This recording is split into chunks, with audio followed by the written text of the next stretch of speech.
Bonjour à tous, heureux de vous retrouver pour une nouvelle vidéo. Dans cette vidéo, nous allons aborder les probables combats qui auront lieu sur Onigashima. Bon visionnage.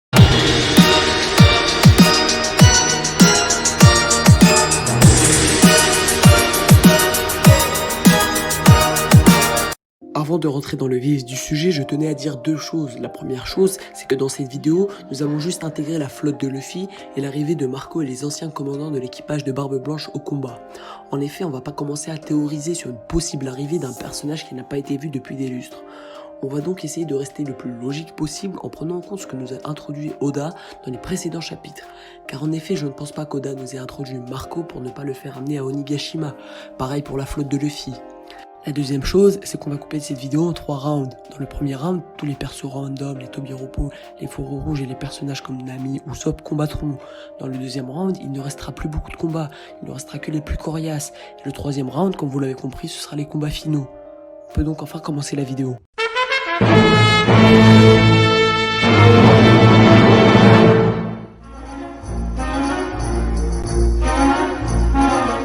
Pour ce qui est du premier combat, je pense que le combat Carotte vs Perospero est inévitable. En effet, Perospero est la cause du décès de Pedro, car voulant sauver Luffy et les autres du fruit du démon de Perospero, Pedro s'est sacrifié pour le tuer. Malheureusement pour lui, Perospero s'en est sorti.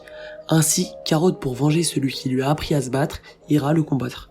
D'autant plus qu'elle sera en mode Sulong, car il est dit dans le chapitre 959 que le jour de la bataille il y aura une pleine lune, ce qui permettra aux Minx de se transformer en Sulong. En plus de cela, ça permettra de voir un combat intéressant. En effet, Carotte affrontera un pirate ayant une prime de 700 millions de berries. Malgré tout ça, je pense que Carotte ne pourra pas vaincre Perospero en solo. Elle sera donc sûrement accompagnée de Wanda qui sera elle aussi en mode Sulong.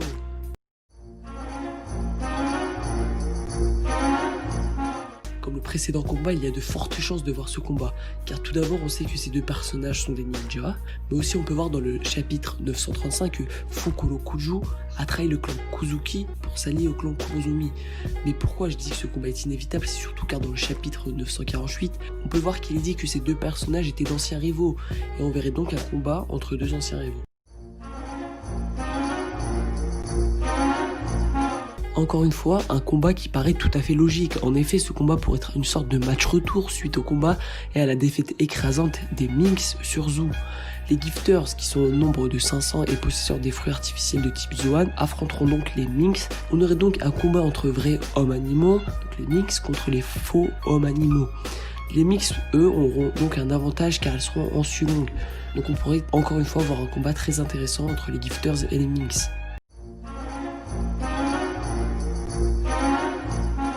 Pour ce qui est de ce combat, je suis assez mitigé. En effet, je vois très mal Nami vaincre une Tobiropo.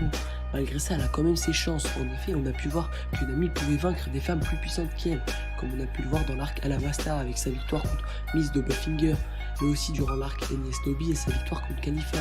D'autant plus que Nami a maintenant en sa possession Zeus. Grâce à ces arguments, on peut donc se dire que Nami a quand même une chance de la vaincre, mais ce combat sera forcément très compliqué pour elle, d'autant plus que Uchi est une Tobiropo.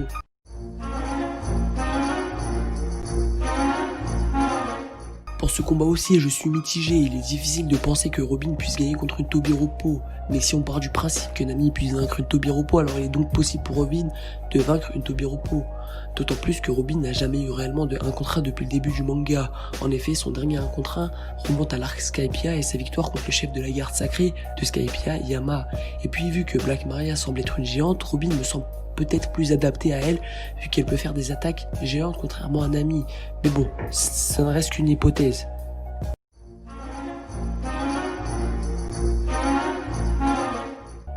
Allosaurus contre Spinosaurus, on aurait donc un combat entre deux fruits de type Zoan et surtout entre deux types de dinosaures, les allosaures et les spinosaures. En effet, X-Drake et Pajuan ont relativement le même fruit de démon. Mais pourquoi ce combat ? Il est vrai que pour toute personne n'ayant pas lu le chapitre 956, ce combat paraît totalement absurde. En effet, un combat entre deux personnages du même équipage paraît impossible. Sauf que dans le chapitre 956, on apprend que X-Drake n'est autre qu'un capitaine de la marine qui s'est infiltré au sein de l'équipage de Kaido afin de récolter des informations pour faire tomber Kaido. Au chapitre 980, on apprend que Queen souhaite se débarrasser d'un des Tobiropo, et ce Tobiropo ne peut être que X-Drake. Queen, ayant appris la véritable identité de X-Drake, voudra donc se débarrasser de lui. X-Drake trahira donc Kaido pour se joindre à la rébellion afin de faire tomber Kaido, mais devra forcément battre un des membres de son équipage. Il est vrai que cette hypothèse peut être absurde, mais d'un autre côté, elle tient la route.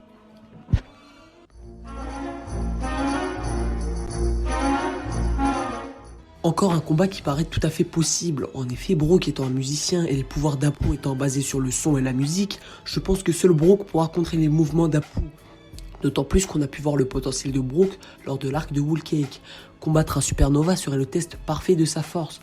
Bien sûr, le combat ne sera pas facile, mais la plupart des combats pour les Mugiwara ne le sont pas. Alors bien sûr, il aura du mal à gagner. On aurait donc un combat entre le plus grand musicien du monde contre un instrument humain. De plus, nous savons que Brook a une histoire avec la tribu des Lombra pendant l'ellipse. Alors peut-être que Brook connaît la famille d'Apu, on n'en sait rien, mais ce combat paraît tout à fait possible. Je tenais aussi à dire que la flotte de Luffy interviendra sûrement en plein milieu du premier round et viendra sûrement aider la rébellion. Par contre, contrairement à l'équipage de Barbe Blanche, je pense qu'ils n'auront pas de combat en 1 contre 1 mais viendront plutôt soutenir l'alliance. Aussi, je tenais à dire que ce n'est pas parce qu'un combat est avant un autre combat dans la vidéo qu'il le sera forcément aussi pendant la guerre. Bref, c'est tout ce que j'avais à dire. Passons aux choses sérieuses. Le combat entre ces deux-là est inévitable. En effet, Kanjuro l'a trahi. Il a menti à Oden ainsi qu'à tous les fourreaux rouges pour Orochi. D'autant plus, à cause de lui, les Minks ont failli être exterminés. En plus, il doit sauver Momonosuke, donc le combat est inévitable. Ce qui va être intéressant dans ce combat, c'est qu'on pourra enfin voir la vraie puissance des deux. En effet, on a appris dans le chapitre 974 que Kanjuro savait bien dessiner depuis le début et qu'il faisait juste semblant de ne pas savoir dessiner. Et c'est pareil pour Kinemon, depuis qu'on l'a vu sur Punk Hazard, on n'a jamais réellement vu sa vraie puissance.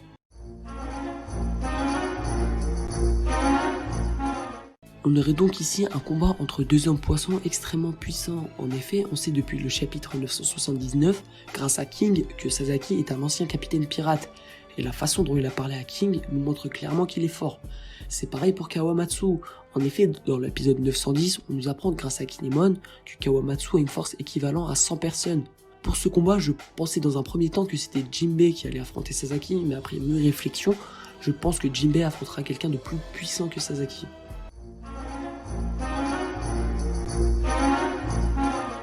Combat tout à fait possible, en effet je ne vois pas qui pourrait affronter les Numbers à part eux. Malgré ça, je ne pense pas que ce soit le seul combat pour Franky et Usopp. Pour Chopper, je pense que ce sera son seul combat. En effet, je pense que Chopper aura un rôle spécial dans cet arc. Et je compte d'ailleurs en faire une vidéo très prochainement. En tout cas, on aura un combat très intéressant et ça nous permettra de voir le développement du haki de Usopp.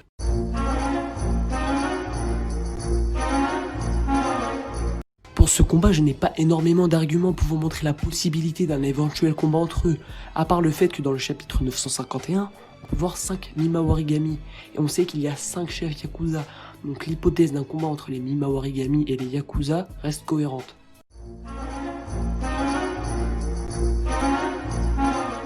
Même cas que pour Sasaki, en effet Uzuo n'a pas l'air de vouloir écouter les calamités comme King, puisqu'il souhaite prendre cette place. D'autant plus qu'on peut le voir dans le chapitre 979, il sourit à l'idée d'affronter King ou Jack pour obtenir ce titre. D'ailleurs, d'après plusieurs personnes, Uzuo est le meilleur des Tobiropo.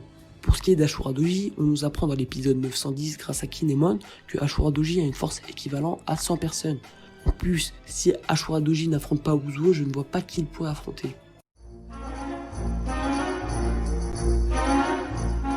Combat tout à fait possible, en effet, suite à la trahison de Jinbei, Smoothie ira se battre contre lui. Malgré ça, je pense que Jinbei ne fera pas le poids face à elle, car Smoothie reste tout de même l'une des 3 Sweet Commanders de l'équipage de Big Mom. D'ailleurs, pour moi, ce combat sera interrompu.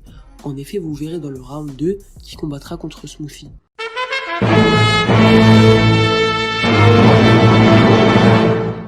Avant d'entamer le round 2, je tenais à dire que c'est l'arrivée de Marco et de Nekomamuchi qui marquera le début du round 2.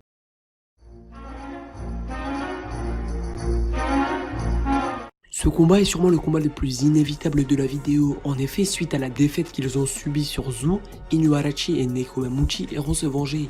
Dans ce combat, on pourra donc voir la vraie puissance du duc Inuarashi et de Nekomamuchi, car ils seront en Sulong.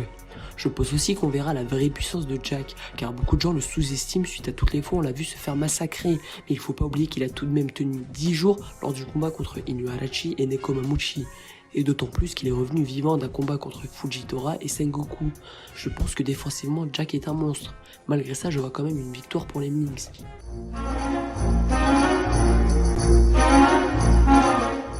Tout à l'heure, je disais que le combat entre Jinbei et Smoothie allait être interrompu. En effet, je ne pense pas que ce sera à Jinbei de combattre réellement contre Smoothie, mais plutôt à Vista.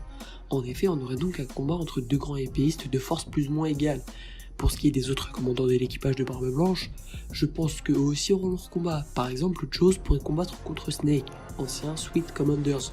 En tout cas, si les anciens commandants de l'équipage de Barbe Blanche n'interviennent pas, je ne vois pas qui pourrait s'occuper de l'équipage de Big Mom.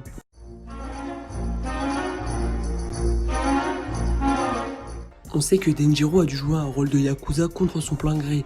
Il a dû être l'esclave d'Orochi pendant 20 ans. Il doit donc avoir une haine profonde envers lui. Et puis quand Orochi apprendra la trahison de Denjiro, il aura sûrement la haine contre lui. Mais je pense tout de même que ce sera soit Iori, soit Momonosuke qui mettra le coup fatal. En effet, on nous dit dans le chapitre 950 que Iori veut tuer Orochi. Dans tous les cas, ce devoir revient aux héritiers des Kozuki, que ce soit les 9 fourreaux rouges ou encore Momonosuke ou Iori.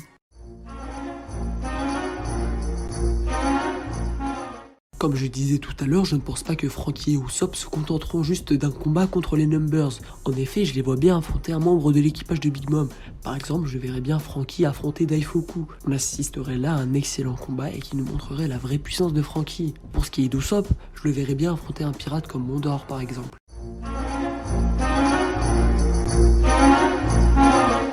Un combat complètement inégal. En effet, je pense que Queen est largement plus puissante. Pourtant, il y a de grandes chances que ce combat ait lieu. En effet, Killer était le cobaye de Queen dans la prison d'Udon. Il doit sûrement avoir la haine contre lui. Pareil que pour Marco et King, je pense que ce combat sera interrompu et Killer aura juste affaibli Queen.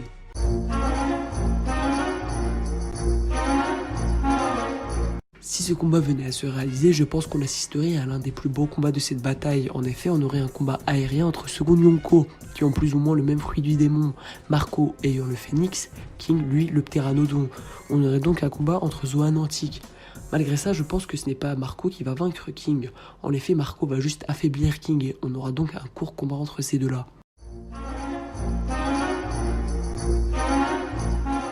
Voilà le combat que tout le monde attend. En effet, tout le monde rêve de voir ce combat. On aura un combat ressemblant plus ou moins au combat des Supernovas contre Douglas Bullet dans le film One Piece Stampede. Cette alliance de Supernova est tout à fait possible. En effet, X-Drake qui s'est rangé aux côtés de la rébellion pour faire tomber Kaido. On aurait aussi Law, Luffy et Kid qui, on sait depuis le début, veulent faire tomber Kaido. Et pour ce qui est d'Hawkins, on sait qu'il n'a jamais réellement voulu intégrer l'équipage de Kaido, qu'il a été obligé de le faire par peur de finir comme Kid. Je reste tout de même persuadé que ce combat ne sera pas le combat final.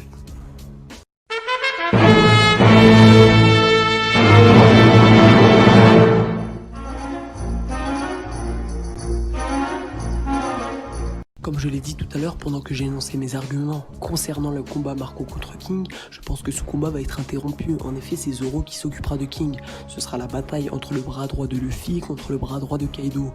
Évidemment, King doit être plus fort que Zoro, mais sachant que King sera un peu affaibli suite au combat contre Marco, il a plus de chance. Il faut surtout pas oublier que Zoro nous a pas montré l'étendue de sa puissance suite à son entraînement avec Mihawk. Et puis aussi, il ne faut pas oublier que Zoro possède Enma depuis le chapitre 955, donc il est possible que Zoro puisse gagner contre King. Et puis il ne faut pas oublier que ce combat est attendu par tous les fans. Il reste surtout d'être le combat le plus impressionnant de Zoro depuis le début du manga.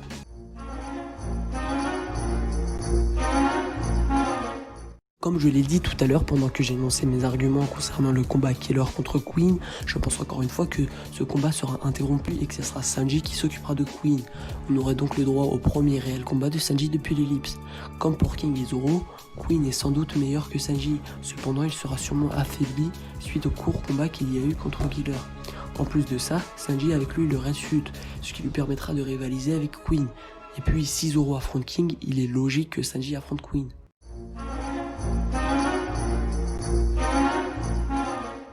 Qui d'autre à part eux pourrait se battre contre elle? En effet, un affrontement Jinbei contre Big Mom est inévitable, car suite à sa trahison, elle chercherait sûrement à le tuer. C'est sûr qu'en avait un, Jinbei ne fait pas le poids, mais s'il est accompagné de Marco, ils peuvent s'en sortir. Pas de là à gagner, mais au moins de l'affaiblir. Ce qui est sûr, c'est que contrairement à Kaido, Big Mom ne mourra pas au Nigashima.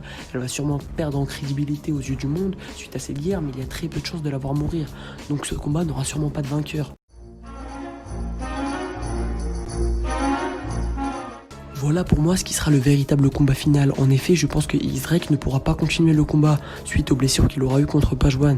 Pareil pour Hawkins qui ne pourra pas continuer suite aux blessures du combat contre Law. Pour ce qui est de ce combat, on aurait donc une alliance comme celle sur l'archipel des Salmondi. En effet, ce combat est attendu par tout le monde. On sait tous que le combat final, ce sera Luffy, Law, Kid contre Kaido. Voilà, c'est la fin de la vidéo, j'espère qu'elle vous aura plu. N'hésitez pas à liker, partager, commenter, bref, faites ce que vous voulez. En tout cas, j'espère que vous avez kiffé. On se retrouve bientôt pour une prochaine vidéo.